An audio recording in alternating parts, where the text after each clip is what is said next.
And welcome back to the middle of the ocean, the North Pacific Ocean, 2,300 miles from the nearest major landmass, and we are in just idyllic conditions here with these trade winds blowing and the swell pounding. It's round 3, heat number 8.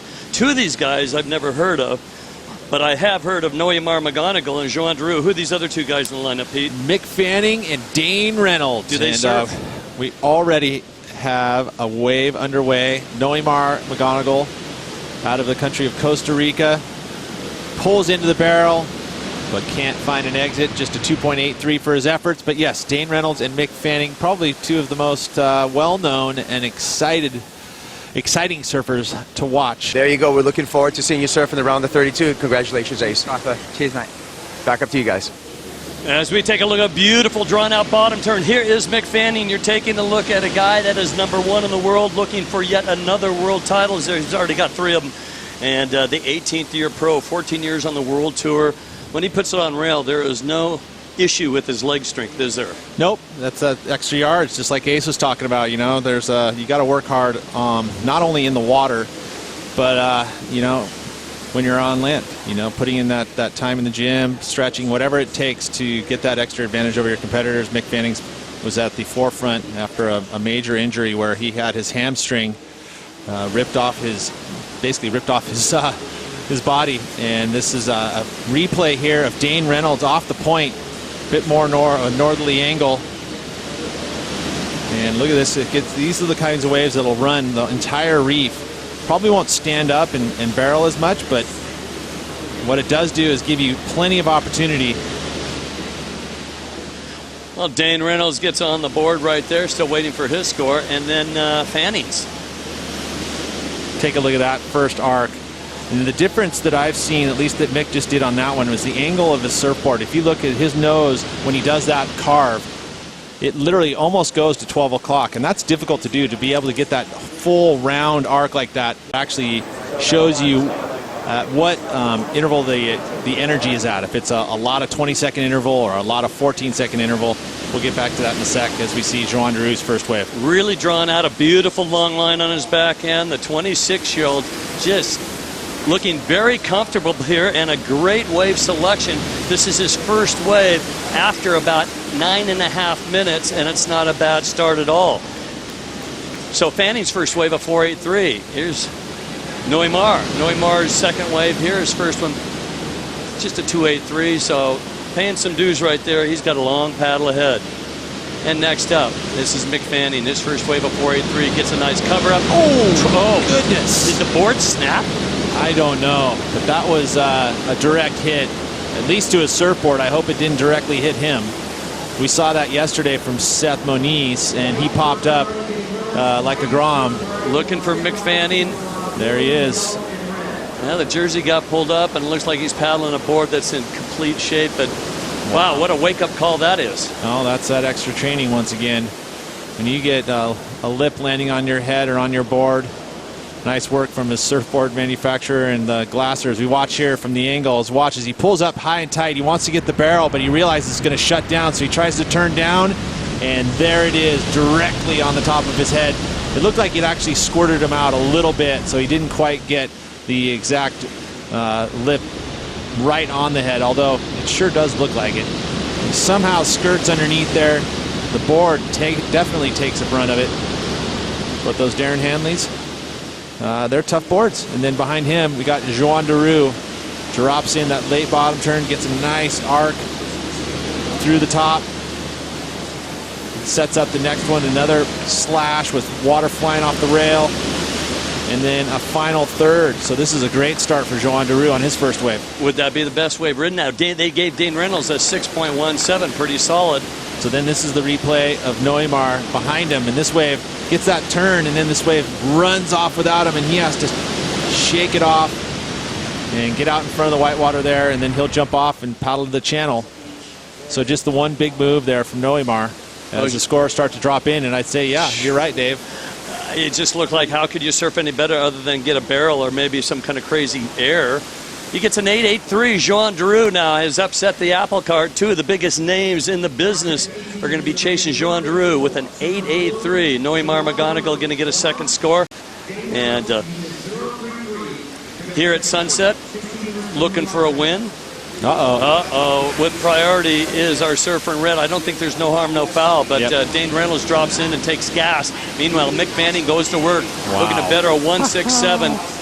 And I guess that knock on the head did not faze Mick, and he gets a couple of beautiful turns in. No, that was nice work there from Mick, getting himself in position with priority.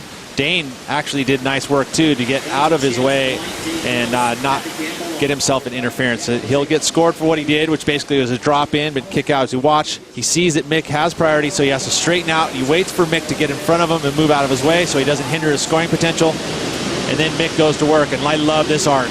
Just a full round rail work there. Held it for like probably a second and a half. And that's great surfing as we look again. So two different styles of turns here. The snapping turn, but then this one nice and round. That's what Sunset loves. Big open face, and then slows it down and lays into it one more time. So did you think Mick, peripheral vision, see that Dane was behind him? Well, I think he knew he was first priority. I'm sure he knew. But not that. I mean, do you think he saw him? Yeah, I'm sure he did. Hey, so Mick Fanning gets another wave of 6.83. Dane Reynolds has got that 8.77. But what about Joan Duru? We're still waiting for a score. Yeah, and with Dane Reynolds and Mick Fanning, this is going to be a highly contested last 10 minutes of this heat. Being that you see scores of an 8.77, an 8.83, and also a 7.67. Let's take a look at Dane here. This is going to be that score we're talking about, the 8.77. First big hook by Dane. Again, he's looking at those northern peaks. They give him a lot more opportunity. Probably not going to be as steep, and they're not going to shut down. So he gets the two arcs, and that committed surfing right there gets himself an excellent wave score of 8.77 and that lead. And then behind him, Mick Fanning, and backs up his 7.67 with this wave. And these are those angled sets that start way out the point, and they'll allow you to all the way turn all the way through the inside. Mick Fanning finishing strong with a 6.83 and extends his lead. Behind him, the prone takeoff from Joan Duru, having to back up his 8.83, needs a 5.67, and I think this one's going to come in just a little bit shy. And if already you're going to add some extra elements to riding these waves, let's get our big rain squall to really put things in there as we watch Noimar, and it looks like his best wave, takes a little uppercut, but stays on his surfboard and kicks out. Nice turn, though. Earns a 5.63.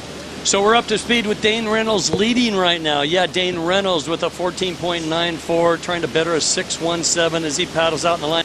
Generally speaking, the entire North Shore right now is still completely surfable at most of the breaks. Just because of the direction where it faces. Look how glassy it got on the inside here. Crazy late hit. Joan Duru on his backhand, going for a lip line floater on a massive wave. Wave number 3, looking for a 5.67. Sun's coming out. The wind's backed off just a bit. Pete, that was a kind of a suicide attempt. Well, you can see there even Noimar kind of, at this point, he knows that he can hear pretty well, so he's asking for some information. Let's take a look at Joan Duru here. Again, looking for the 5.67. Drops into this first section. Lays into it up and over. Look at that commitment. Tail drop, but can't hang on. Here we go. It's going to be a late takeoff. And it looks like Noimar. This kid's all muscle. Rail grab, down turn, back into the pocket. Here comes a nice section ahead, and a bit of an error just slightly there for Noimar. Laid into that carve cutback and put himself too deep. Let's take a look at Dane Reynolds right here. Dane's got a section here as it lines up. Is this C Street, Emma Wood? Let's take a. He is so casual. He just is crazy. How he surfs, you don't know what he's going to do, and you go, what he does on a wave, it's just most incredible stuff. The way he can just bury most of his board to do a turn at will. Here we go. It's going to be a late takeoff. And it looks like Noimar. This kid's all muscle. Rail grab, down turn, back into the pocket. Here comes a nice section ahead, and a bit of an error just slightly there for Noimar. Laid into that carve cutback and put himself too deep. Let's take a look at Dane Reynolds right here. Dane's got a section here as it lines up. Is this C Street, Emma Wood? Let's take a. He Not is so quite. casual. He just is crazy. How he surfs, you don't know what he's going to do, and you go. What he does on a wave, it's just most incredible stuff. The way he can just bury most of his board to do a turn at will. Do you recall that the Hawaiian Pro, probably one of the best turns I've ever witnessed in a jersey, done on the inside bowl near the toilet bowl. That big layback gaff disappeared from view, somehow pulled it off. Now we got Joan Daru again battling for that 5.67. Wow, look at going for it. Opportunity there. The winds come back around, and I'll tell you, in a matter of 5 minutes, it looks so much better than it did just moments ago. Late takeoff. Mick Fanning now. Fanning looking for a 7.28 if he wants to take the lead. Looking for a barrel for a section there. And now to the inside bowl. Big wrap. And last section, it's going to close out on him. He goes for the lip. And gets a little, gets pucked off. Mick Fanning charging hard. That was the sixth wave. 2 minutes and 14 seconds remaining. Set start to march through Noemar McGonigal. The 19-year-old out of Pavones, Costa Rica, is looking for a big score. Look at that paddle to get into this wave. That was commitment. He didn't look, to me, I was watching him paddle into it. I thought he wasn't going to get it, and somehow he kept at it, committed to that paddle, gets the big arc, but can't finish this. You know, I think if he had finished this, we could have seen him improve slightly, maybe. But at this point, when he fall off right there, not going to happen for him, so he's going to head back out. Door open for Joan Daru. Eye off the ball there for Noemar, and he went down hard. Let's take a look here. He drops in the prone paddle, and so again, when you jump up in your feet, sometimes your feet aren't adjusted right, and ooh, right there to the gut. He's gotten socked in the melon and now in the gut, and somehow this strong young man has been withstanding it, and he's paddling back out, not giving up, head down. There you go. Get punched in the gut and lose all the air, then go down and get tumbled. There's 55 seconds remaining. Your leader, Dane Reynolds. Well, your number 1 and 2 seeds will surf again. The guy's wearing red and yellow in these seats. First time we saw them, they paid a couple of dues, but it looks like they advanced through. Hope not over yet. Here comes Noemar with 1 second on the clock. Be proud, Costa Rica. He's a charger. We got a lot of great young surfers out of Costa Rica.